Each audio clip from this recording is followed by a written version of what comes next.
बात करने के लिए लॉगिन करें www.astrotak.com।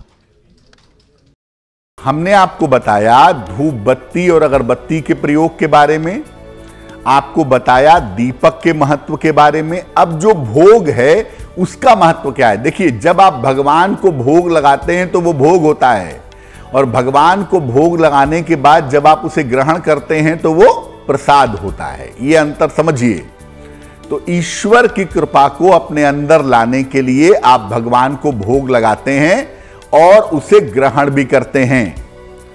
भोग के बिना भी पूजा हो सकती है, लेकिन अगर भोग लगाया जाए तो ज्यादा अच्छा होगा।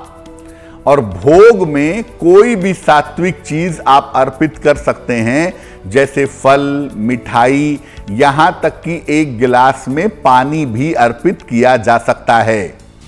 और कुछ भी आपके पास उपलब्ध नहीं है, फल भी नहीं है, मिठाई भी नहीं है, ड्राई फ्रूट भी नहीं है, तो शक्कर चढ़ाना आपके लिए उत्तम रहेगा।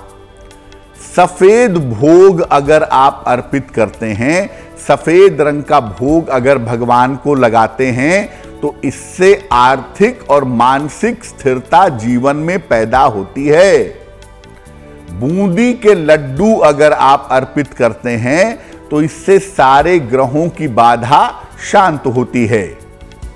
इमरती का भोग अगर आप लगाते हैं तो दुर्घटनाओं से और आकस्मिक घटनाओं से रक्षा होती है।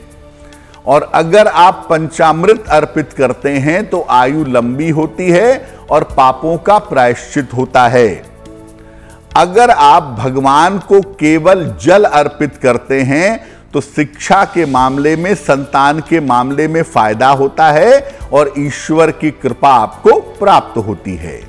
तो आप कभी मत समझिए कि मैं महंगी महंगी मिठाई का भोग लगाऊंगा, मैं महंगे ड्राई फ्रूट्स का भोग लगाऊंगा तभी पूजा पूरी होगी। नहीं, आप पूजा में केवल शुद्ध जल भी अर्पित करें और बाद में उसे प्रसाद के रूप में ग्रहण करें तो उससे भी आपको लाभ अवश्य होगा।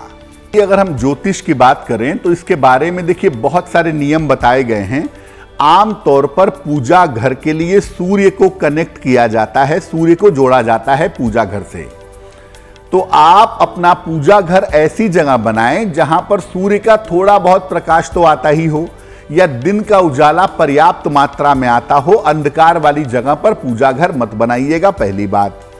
दूसरी बात कि सामान्य रूप से वैसे तो कुंडली देख करके ये बताया जा सकता है कि आपके लिए पूजा करने की, प्रार्थना करने की दिशा कौन सी सही होगी, लेकिन सामान्यतः अगर आप पूर्व की तरफ चेहरा करके, यानी ईस्ट की तरफ चेहरा करके या वेस्ट की तरफ चेहरा करके पूजा करें, प्रार्थना करें, तो इसके परिणाम, इसके प्रभाव आपके लिए काफी ज्यादा उत्तम होंगे।